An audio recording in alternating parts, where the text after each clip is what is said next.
वैसे हमारा अमल बिगड़ा हुआ है। कलमा, ईमान, इस्लाम, कुरान, मेरे नबी का फरमान, अल्लाह का कुरान हमसे किन चीज़ों का अमल का तकाजा करता है, आज मैं और आप उसको सुनकर समझकर अमल करने की जहमत गवारा नहीं करते। ईमान और कलमे की कदर जाननी है, बिलाले हबशी की दास्तान पढ़ो। ईमान की कदर समझनी है तो अम्मार इब्ने यासिर की कहानी पढ़ो, अबू फकीहा की कहानी पढ़ो। अल्लाह का कुरान गवाही देता है, इद जाऊकुम मिन फौकिकुम, इद जाऊकुम मिन फौकिकुम व मिन अस्फल मिनकुम व इद ज़ाग़तिल अबसार।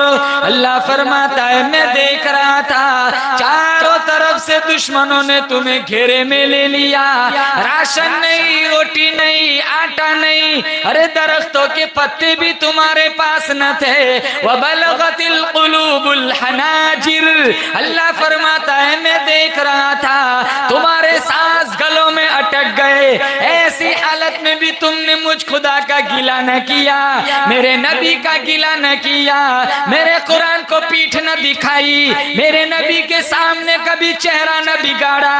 ऐसी हालत में भी सहाबा की जुबान से एक ही बात निकली, मिनल मुमिनीन रिजालुन सदक़ू मा अहदुल्लाह अलैहि।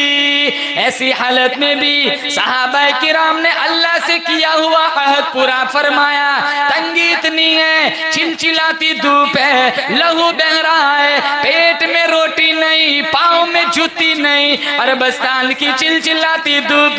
सहाबा किराम जमीन पर बैठकर खुद अपने पैरों के नीचे तलवों में हाथ फेर रहे।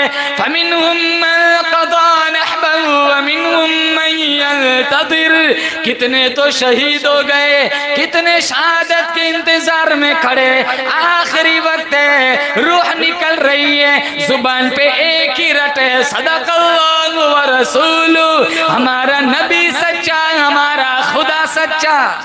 बिलाल हबशी ने ईमान से गद्दारी की थी, अमीर हमजा रज़ियल्लाहु ताला अन्हु ने कुरान से गद्दारी की थी, अम्मार इब्ने यासिर ने मेरे नबी को पीठ दिखाई थी। ये भागने वाले, टोपी पहनाने वाले, चूना लगाने वाले, हेरा फेरी करने वाले नहीं थे। और एक बात, इस्लाम हमारा मोहताज नहीं है, बोलो बेशक, हम इस्लाम के मोहताज है। कुरान हमारा मोहताज नहीं है, हम कुरान के मोहताज है। अल्लाह का दीन हमारा मोहताज नहीं है, हम अल्लाह के दीन के मोहताज है। मेरा रब बड़ा बेनियाज है, बेमिसाल है।